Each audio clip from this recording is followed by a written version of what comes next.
चला एक चित्र डोळ्यासमोर आणूया म्हणजे कल्पना करायला सोपं जाईल. हो बोला. समजा एका गावात एक शेतकरी आहे ज्याच्या नावावर 200 एकर जमीन आहे, पिढ्यानपिढ्या चालत आले. अरे बापरे, 200 एकर. हो.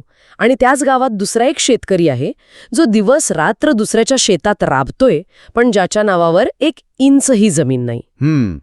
दोघांची मेहनत सारखीच, पण संधींमध्ये जमीन आसमानाचा फरक. अगदी. हीच विषमता कमी करण्यासाठी स्वातंत्र्यानंतर एक मोठ्या कायद्याची पायाभरणी झाली. आज आपण त्याच कायद्याचं पोस्टमॉर्टम करणार आहोत. महाराष्ट्राचा शेतजमीन धारणा कायदा, ज्याला आपण सगळे सीलिंग कायदा म्हणून ओळखतो. हो, सीलिंग ऍक्ट. आपल्याकडे नक्की किती जमीन ठेवता येते, मर्यादेपेक्षा जास्त जमिनीचं सरकार काय करतं, आणि कुटुंबातल्या प्रत्येकाच्या नावावरची जमीन एकत्र मोजतात का? खूप महत्वाचे प्रश्न आहेत हे. हो. तर या सगळ्या प्रश्नांच्या मुळाशी जाऊन त्यातले खाचखळगे सोप्या भाषेत समजून घेण्याचा आपला आजचा प्रयत्न आहे. आणि हे लक्षात घ्यायला हवं की हा फक्त एक कायदा नाहीये, तो स्वातंत्र्यानंतरच्या भारताचा एक मोठा सामाजिक प्रयोग होता. सामाजिक प्रयोग कसा काय? याचं मुख्य उद्दिष्ट होतं जमिनीसारख्या मर्यादित संसाधनावर काही मोजक्या लोकांची मक्तेदारी मोडून काढणं. अच्छा. आणि ज्यांच्या हातात काहीच नाही त्यांना सन्मानाने जगण्याची एक संधी देणं. हा कायदा म्हणजे सामाजिक न्यायाच्या दिशेने टाकलेलं एक धाडसी पाऊल होतं. चला तर मग या धाडसी पावलाची कहाणी जाणून घेऊया. सुरुवात अगदी बेसिक प्रश्नापासून करूया. चालेल. हा सीलिंग कायदा म्हणजे नेमकं काय आहे, त्याचं सरकारी नाव काय आणि तो काय सांगतो? या कायद्याचं अधिकृत नाव तसं थोडं किचकट आहे. महाराष्ट्र शेतजमीन जमीन धारणेची कमाल मर्यादा अधिनियम 1961. पण त्याचा उद्देश अगदी सरळ आहे. तो सांगतो की कोणत्याही एका व्यक्तीला किंवा कुटुंबाला अमर्याद शेतजमीन बाळगता येणार नाही. म्हणजे एक मर्यादा आहे. हो, एक कमाल मर्यादा म्हणजेच सीलिंग. याची 3 मुख्य उद्दिष्टे होती. पहिलं, जमिनीचं फेरवाटप करून सामाजिक न्याय आणणं. ओके. दुसरं, जमिनीची साठेबाजी थांबवून प्रत्येक इंच जमिनीचा वापर शेतीसाठी व्हावा हे पाहणं. आणि तिसरं, भूमिहीन शेतमजूर आणि दुर्बळ घटकांना जमिनीचे छोटे तुकडे देऊन त्यांच्या पायावर उभं करणं. म्हणजे हा फोकस पूर्णपणे शेतजमिनीवर होता. पण मला आठवतंय शहरांमध्येही घरांच्या आणि मोकळ्या जागांच्या मालकीवर अशीच काहीतरी मर्यादा होती ना? अगदी बरोबर. तुम्ही ULCRA बद्दल बोलताय. ULCRA. तो कायदा वेगळा होता का? हो, तो होता नागरी जमीन कमाल मर्यादा कायदा, जो 1976 मध्ये आला. त्याचा हेतू शहरी भागातील जमिनीची साठेबाजी रोखणं हा होता. अच्छा. पण तो कायदा आता रद्द झाला आहे. त्यामुळे आजची आपली चर्चा फक्त आणि फक्त शेतजमिनीच्या कायद्यावर म्हणजे मॅक्लावर केंद्रित असेल. ओके. हे सगळं कायद्याचं तांत्रिक स्वरूप झालं. पण आता मला तो प्रश्न विचारायचा आहे जो सगळ्यांना पडतो. म्हणजे माझ्या कुटुंबाला नेमकी किती जमीन ठेवता येते, याचं काही सरळसोट उत्तर आहे की तेही जमिनीच्या प्रकारावर अवलंबून आहे? याचं सरळ उत्तर नाही. आणि इथेच कायद्याचं सौंदर्य आहे. अच्छा. मर्यादा सगळ्यांसाठी सारखी नाही. कायद्याच्या कलम 5 नुसार ती जमिनीच्या गुणवत्तेवर आणि सिंचनाच्या सोयीवर ठरते. म्हणजे सुपीक असेल तर कमी आणि नापीक असेल तर जास्त. अगदी तेच. यामागचं तत्व साधं आहे.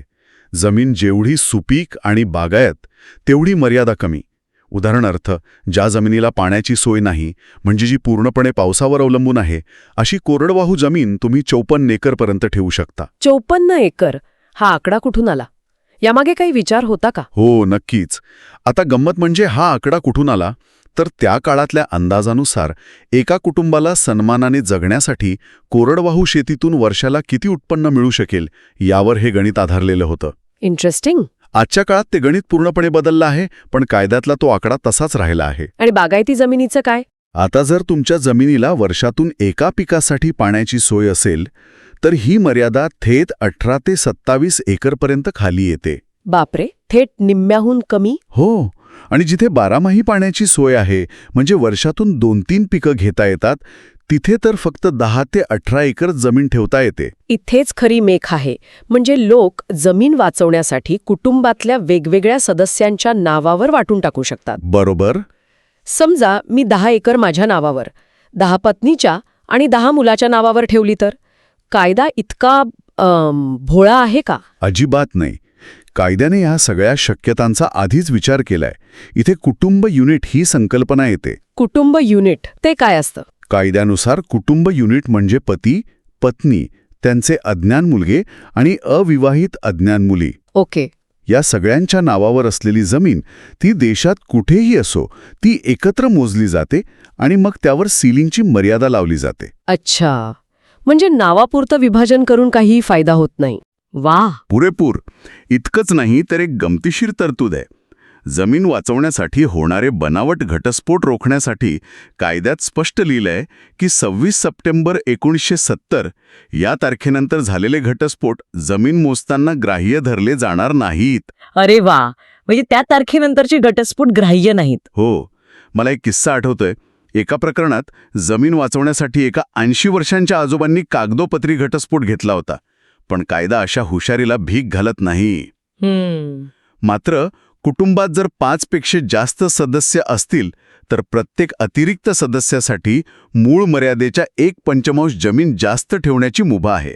अच्छा, म्हणजे थोडी सवलत आहे. हो, पण ही वाढ मूळ मर्यादेच्या दुप्पट असू शकत नाही. हे सगळं ऐकून आता आपल्या सुरुवातीच्या उदाहरणाकडे परत येऊया.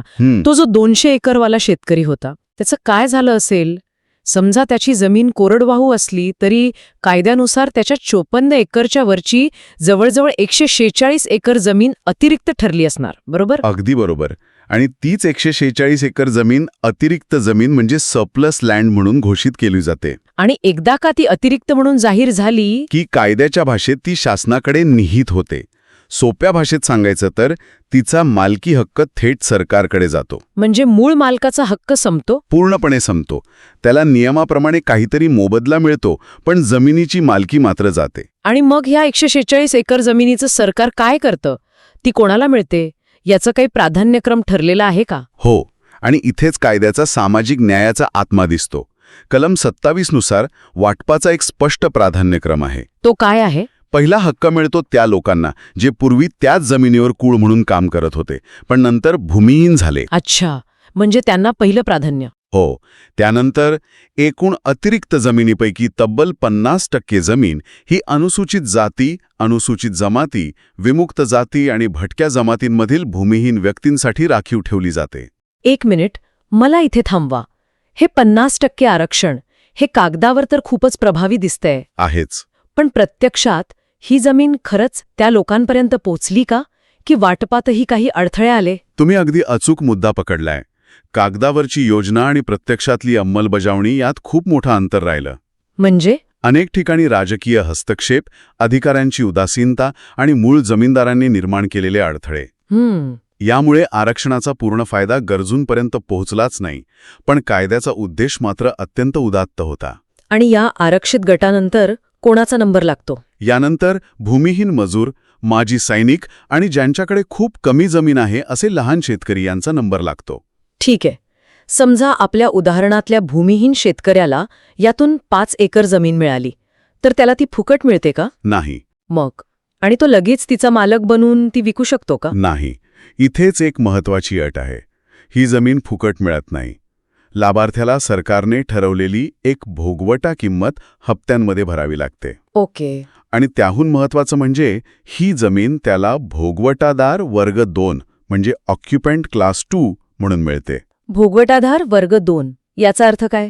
याचा अर्थ सरकार तुम्हाला जमीन तर देतं, पण त्यावर एक अट टाकते. ही जमीन तुम्ही कसायची, विकायची नाही. अच्छा.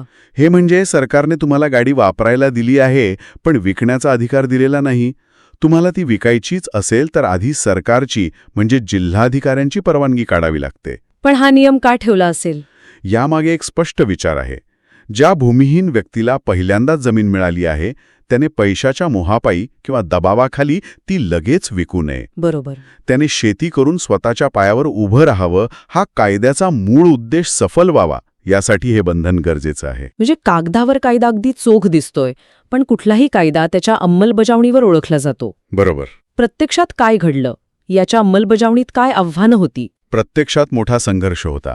सर्वात मोठं आव्हान होतं जमीनदारांकडून कायद्याला हरवण्याचे प्रयत्न. म्हणजे कसं? बनावट कागदपत्र, खोटे जमिनीचे व्यवहार, कुटुंबातली कागदोपत्री पण खोटी वाटणी, अशा अनेक क्लुप्त्या वापरल्या गेल्या. आणि दुसरीकडे विचार करा त्या भूमिहीन कुटुंबाचा, ज्याला कागद मिळतो की ही 10 एकर जमीन तुमची झाली, पण जेव्हा ते तिथे जातात तेव्हा मूळ जमीनदार त्यांना उभंही करू देत नाही. अगदी तेच. मग सुरू होतो कोर्ट, कचेऱ्यांचा, धमक्यांचा आणि काही वेळा हिंसेचा खेळ. कागद हातात असूनही जमिनीचा प्रत्यक्ष ताबा मिळवायला पिढ्यानपिढ्या लागल्याची हजारो उदाहरणं आहेत. तत्व तर बरोबर आहे, पण यातून एक दुसरा प्रश्न निर्माण होतो. ज्यांना ही जमीन मिळाली त्यांच्याकडे शेती करण्याची साधनं होती का? हा एक मोठा म्हणजे बियाणं, खतं, बैलजोडी यासाठी पैसा होता का?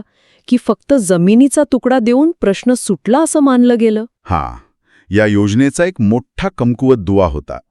अनेक लाभार्थ्यांना जमीन मिळाली, पण ती कसण्यासाठी आवश्यक भांडवल किंवा मार्गदर्शन मिळालं नाही. मग त्याचा परिणाम काय झाला? परिणामी काही जणांनी मिळालेली जमीन पडीक ठेवली किंवा बेकायदेशीरपणे दुसऱ्याला कसायला दिली.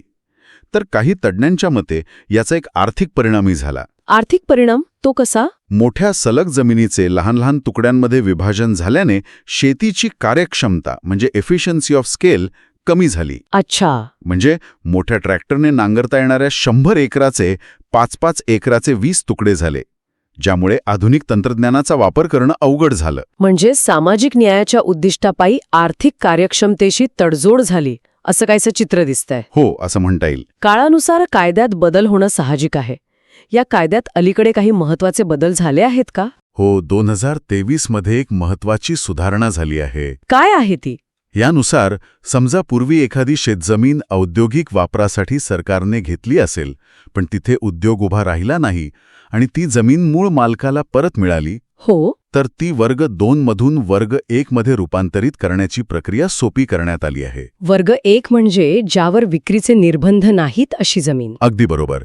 या बदलातून जमिनीवरील निर्बंध कमी करून आर्थिक विकासाला आणि गुंतवणुकीला चालना देण्याचा सरकारचा नवीन कल स्पष्ट दिसतो. तर या सगळ्या चर्चेवरून एक गोष्ट स्पष्ट होतीये.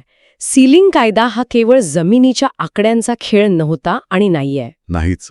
तो सामाजिक न्याय आणि आर्थिक विकास या दोन टोकांच्या ध्येयांमध्ये संतुलन साधण्याचा एक निरंतर प्रयत्न आहे. बरोबर. जमिनीची प्रत कोणती, कुटुंबाची व्याख्या काय आणि मिळालेल्या जमिनीवर बंधनं आहेत की नाही, हे मुद्दे आजही जमिनी खरेदी विक्री करणाऱ्या प्रत्येकासाठी अत्यंत महत्त्वाचे आहेत.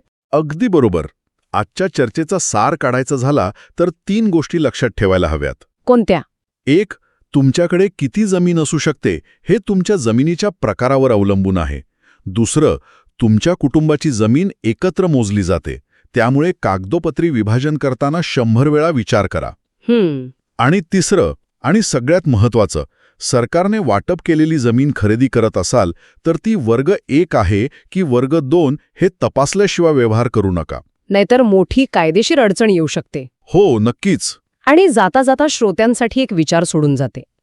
एका बाजूला आहे सामाजिक न्यायासाठी जमिनीचं समान वाटप आणि दुसरीकडे आहे मोठ्या शेतीतून येणारी आर्थिक कार्यक्षमता. आजच्या बदलत्या काळात या 2 उद्दिष्टांमध्ये योग्य संतुलन कसं साधता येईल? महत्वाचा प्रश्न आहे. कायद्याचा मूळ उद्देश कायम ठेवून शेतीला अधिक उत्पादक आणि फायदेशीर कसं बनवता येईल, हा एक असा प्रश्न आहे ज्याचं उत्तर आपल्याला मिळून शोधावं लागेल.